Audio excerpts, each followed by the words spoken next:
Before we begin, a little orientation. When I walk to La Cimitière de Montmartre, Montmartre Cemetery, from my apartment, I pass right through the Place Blanche, which means passing right by this place, the Moulin Rouge. The modern Moulin Rouge isn't much to talk about, a tourist trap running on fumes. The edgy, boisterous dance hall is long gone, and so, for that matter, are the actual Parisians.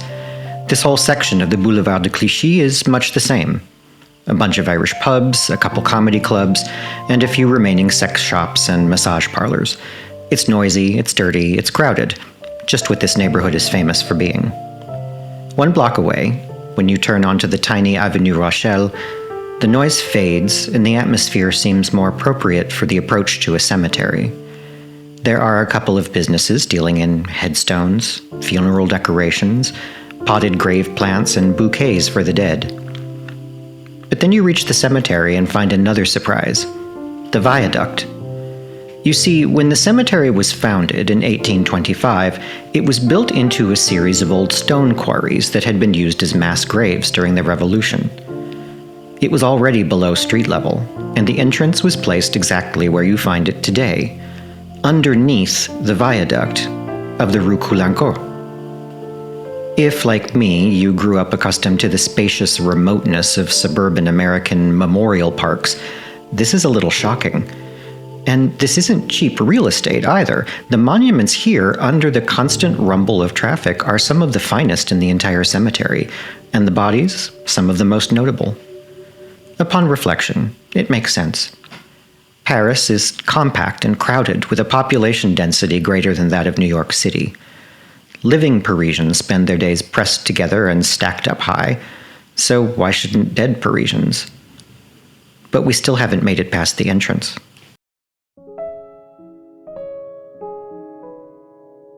What do you find inside? Beyond the overpass, Montmartre Cemetery is laid out like many 19th century cemeteries in Europe and North America. There are elaborately planted squares and roundabouts, this one looking a bit ragged as we are well into October, dotted around a property organized into a series of official divisions, much as Paris itself is composed of arrondissements. There are grand avenues, broad and paved, and lined with trees.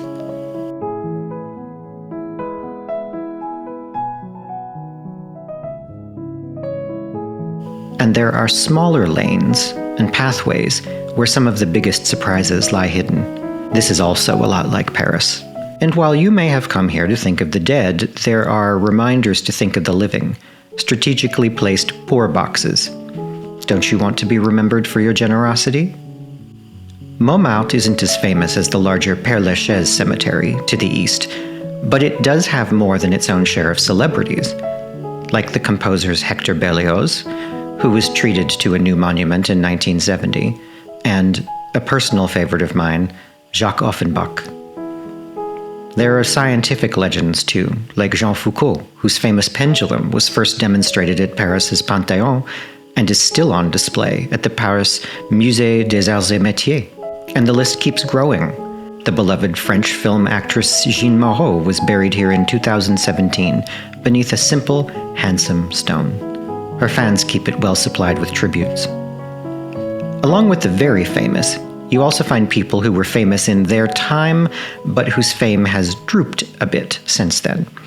Like Henri Murger, the novelist best remembered today for Scènes de la vie de Bohème, which inspired Puccini's opera La Bohème.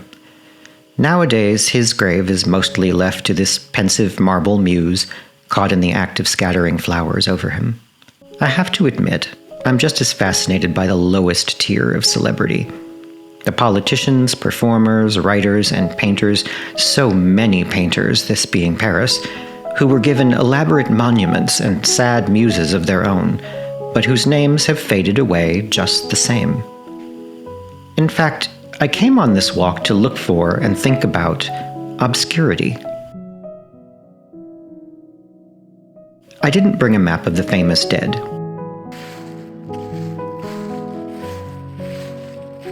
I wanted to wander at liberty and hunt around for the forgotten, People who may have been mostly unregarded even in their own day, except by those closest to them.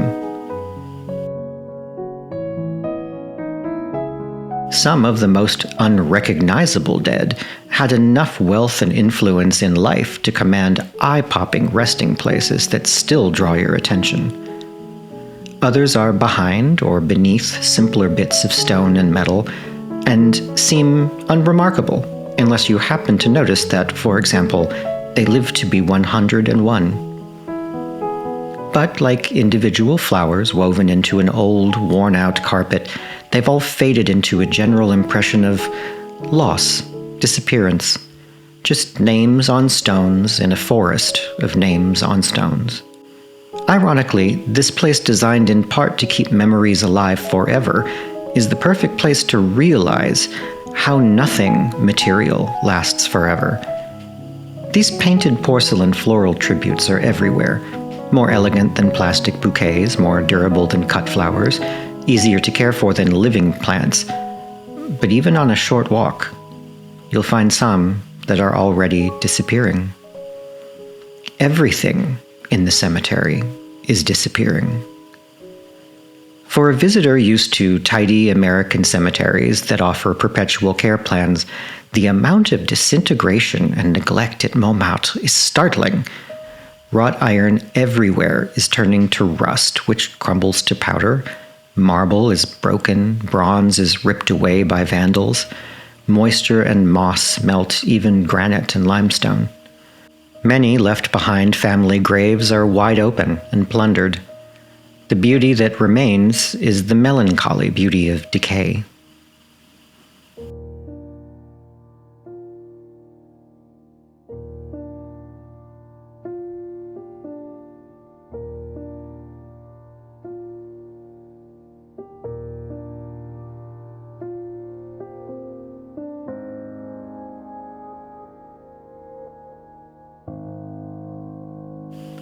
This is a cemetery where symbols of unshakable devotion, like these faithful hounds supporting a sarcophagus, only serve to remind you that in time, even stone dogs will give up the watch. There are two ways I find myself contemplating the disappearing dead of Montmartre. I could give myself up to despair, thinking, well, I'm heading in the same direction, so are you, so are we all.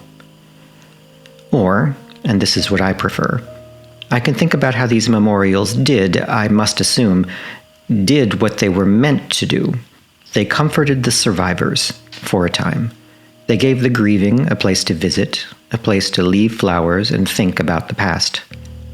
With the mourners gone, the memorials are free to give way to gentle ruin, to disappear themselves. What's left reminds me that impermanence is simply the unavoidable nature of things. Things come into existence. Things pass out of existence. It's not good. It's not bad. It just is. Do we fight against it, knowing we'll lose in the end?